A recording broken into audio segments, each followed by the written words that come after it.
दिल्ली में चल रहे आंदोलन की गूंज अब महाराष्ट्र के गोंदिया जिले की सीमा से लगे देवरी तहसील तक पहुंच गई है। सामाजिक कार्यकर्ता सोनम वांगचुक और अभिजीत दीपके के आंदोलन के समर्थन में देवरी के छात्रों और विभिन्न राजनीतिक दलों के प्रतिनिधियों ने शांतिपूर्ण मार्च निकाला। इस दौरान छात्रों ने शिक्षा मंत्री धर्मेंद्र प्रधान के खिलाफ नारेबाजी करते हुए उनके इस्तीफे की मांग की। इसी बीच उनके इस्तीफे की खबर सामने आने पर प्रदर्शनकारियों ने खुशी भी जाहिर की। हालांकि छात्रों का कहना है कि आंदोलन की अन्य मांगों को भी जल्द पूरा किया जाना चाहिए। देवरी में बड़ी संख्या में छात्र हाथों में बैनर और तख्तियां लेकर सड़कों पर उतरे। छात्रों ने शांतिपूर्ण मार्च निकालकर दिल्ली में चल रहे सोनम वांगचुक और अभिजीत दीपके के आंदोलन के प्रति अपना समर्थन व्यक्त किया। प्रदर्शनकारियों ने केंद्र सरकार से आंदोलन की सभी मांगों पर सकारात्मक और शीघ्र निर्णय लेने की मांग की। मार्च के दौरान किसी भी अप्रिय घटना से बचने के लिए पुलिस का कड़ा बंदोबस्त भी किया गया था। प्रदर्शन में शामिल छात्रों ने कहा कि शिक्षा से जुड़े मुद्दों पर केंद्र सरकार को गंभीरता से निर्णय लेना चाहिए। उन्होंने सोनम वांगचुक और अभिजीत दीपके के आंदोलन को नैतिक समर्थन देते हुए शांतिपूर्ण तरीके से अपना विरोध दर्ज कराया।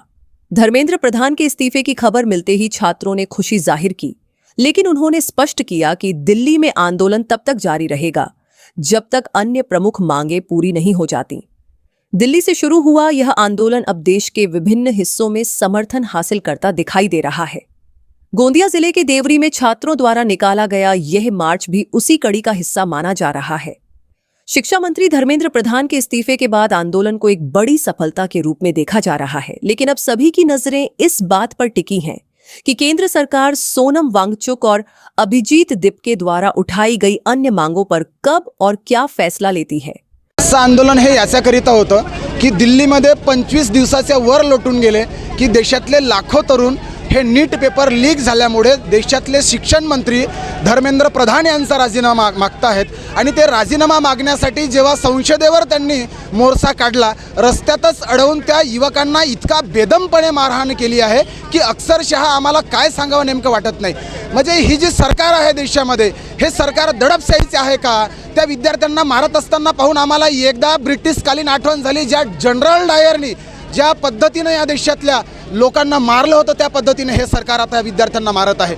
आणि त्यातल्या त्यात या देशातल्या विद्यार्थ्यांना बदनाम करण्यासाठी ते सांगत आहेत की नाही, या आंदोलनाच्या मागे चायनाचा हात आहे, या आंदोलनाच्या मागे पाकिस्तानचा आहे। मला सांगा हो, जे 22 विद्यार्थी मरण पावले पाकिस्तानचे होते, चायनाचे होते की कुठले होते? याचं उत्तर आम्हाला सरकारनं द्यावं। यासाठी आम्ही देवरीमध्ये सोनम वांगचुक असतील, सीबीआयची पार्टीचे दीपके असतील यांच्या समर्थनात आणि तमाम विद्यार्थ्यांच्या समर्थनामध्ये आपण या ठिकाणी आलेलो आहोत। सर, आमचं एकच म्हणणं, स्टुडंट्स लोकांचं एकच प्रोटेस्ट आहे की जर तुम्ही काहीही सिस्टममध्ये प्रॉब्लेम्स आहे तर एक अकाउंटेबिलिटी पाहिजे। म्हणजे जर आम्ही काही प्रोटेस्ट करत याहो, पीसफुल प्रोटेस्ट होता, तर तुम्हाला त्याचं उत्तर देणं गरजेचं आहे। कारण आम्ही तुमच्या भरोसे बसलो, तुमच्या विश्वासाने आम्ही पेपर देतो, एवढं वर्ष अभ्यास करतो, तर मग का जर काही प्रॉब्लेम आली तर मग त्याचं उत्तर देणार कोण आहे? कोण त्याच्यासाठी प्रॉब्लेममध्ये हे होणार आहे?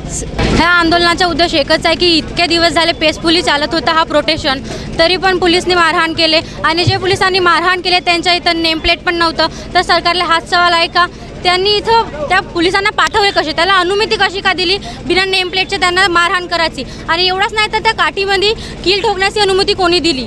टियर गॅस पण सुद्धा सोडले गेलेले आहेत आणि इतक्या वाईट प्रतीने मारलेल्या आहेत त्या मुलींना सुद्धा पोलिसांना आणि मेल पोलिसांना सुद्धा मारलेले आहेत। इतकी अनुमती पोलिसांना म्हणजे सरकारनं दिली कशी? आणि दिली तर दिली, पोलिसांच्या हाती पण तो होता की पब्लिकला मारायचं कसं?